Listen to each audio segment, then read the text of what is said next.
Okay guys, what you're looking at is our worm bin. It's a, what is this, a 18-gallon tote. And this is just newspaper, shredded in the shredder. There's some cardboard pieces. I found that the babies like the moisture that this cardboard holds, so I'll leave that in there. We've got some pencil shavings. We usually just, because we do homeschool, so we always have pencil shavings, and so we put the wood shavings in there. Let's see if we can find some baby worms and stuff. Some worms. And as you can see, this, it's damp. It needs to be watered. Maybe in a few days we'll water it. But right there's a worm. Not a big one, not a little one. I forgot what you call him. Just a little juvenile. He is not a full adult yet. Because you don't have that ring around him. That's right. My daughter, she's helping with this. He's on my finger. Let's see, hold your hand. Let's see, there's your worm. Whoop. Yeah, so we'll fill our sprayer up. We have a sprayer. Don't smash him. He's right there trying to go back in. We'll fill that up. But what we're about to do, we are going to feed our worms. I noticed they've pretty much eaten what I've put down in there, and I see an egg. You see an egg? Yeah, see an egg? Great. See it shining? Or it's a tomato. Yep, I see it. This one, let's see if it's really an egg. Well, I must not have grabbed it. Anyway, there's a little egg down in there. What I have here, Serena, let's see.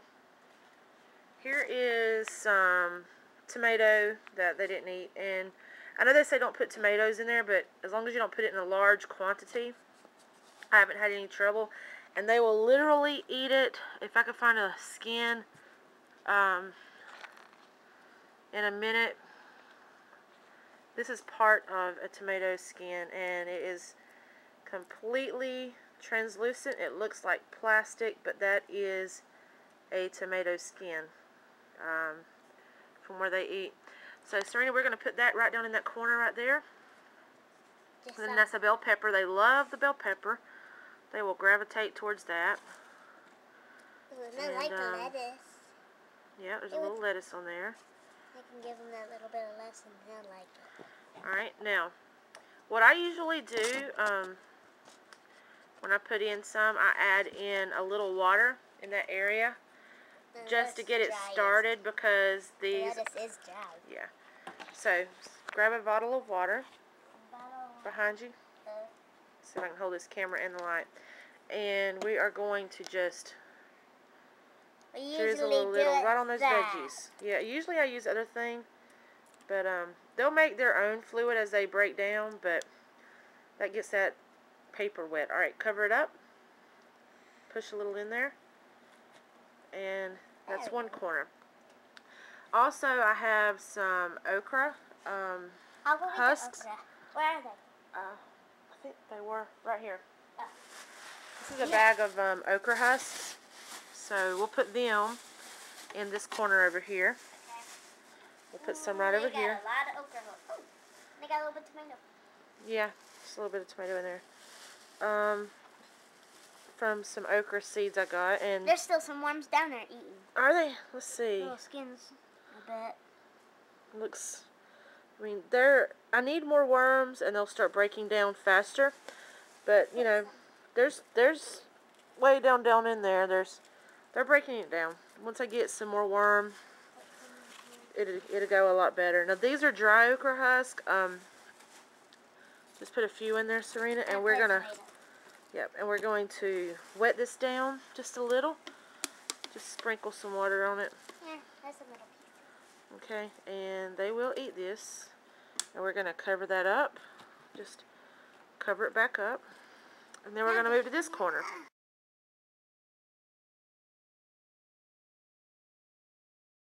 I'm just learning all these things, and you know, these are newspaper. I buy newspapers for coupons because we coupon, and you know, so I have a lot of newspaper. So that's why I use this bedding, because I have it in excess. I shred it. The girls look forward to doing that. They like to shred the newspaper.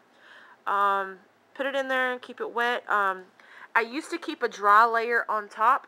I no longer do that because I seem to be able to keep my moisture at a more consistent level just by keeping it this way and keeping the lid on it. I do have small holes. Let's see.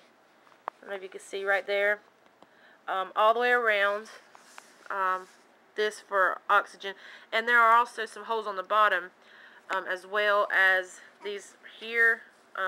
So there is oxygen in there. And so, and also, see right there's what's left of last week's okra. It's just like looks like a piece of thread, so thin.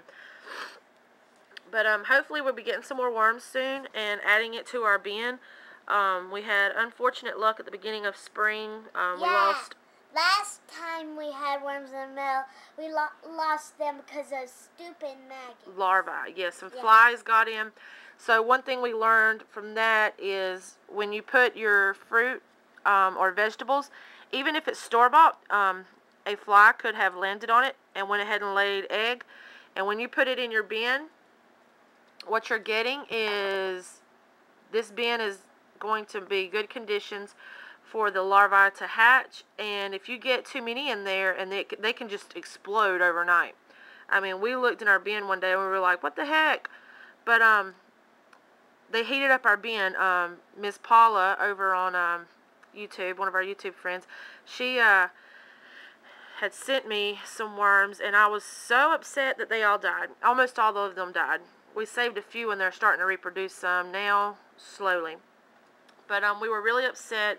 But come to find out that when you get larvae, whether it be black fly larvae or fruit fly larvae, any kind of a fly larvae, if it gets into your bin in excess, they can actually generate heat, and the heat will kill your worms. That's what happened to us.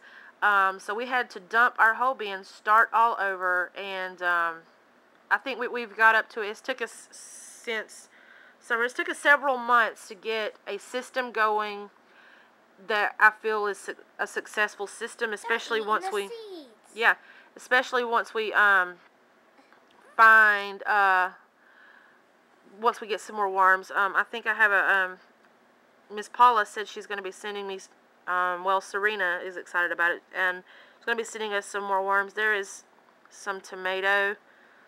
That's what's left of it. They're still eating pumpkin right now. We had to wait. We've had pumpkin, and they eat, like right there's some. No, that's Paula's what's left worms of. are eating pumpkins. Oh yeah, Miss Paula's worms are eating pumpkins. But this is okra. That's what's left. It looks like just a little piece of straw. And we're hoping, you know, by spring we have maybe a couple of bins going nice and strong, and maybe we can grow some awesome looking veggies like Miss Paula does. Tasty and too. tasty, yes.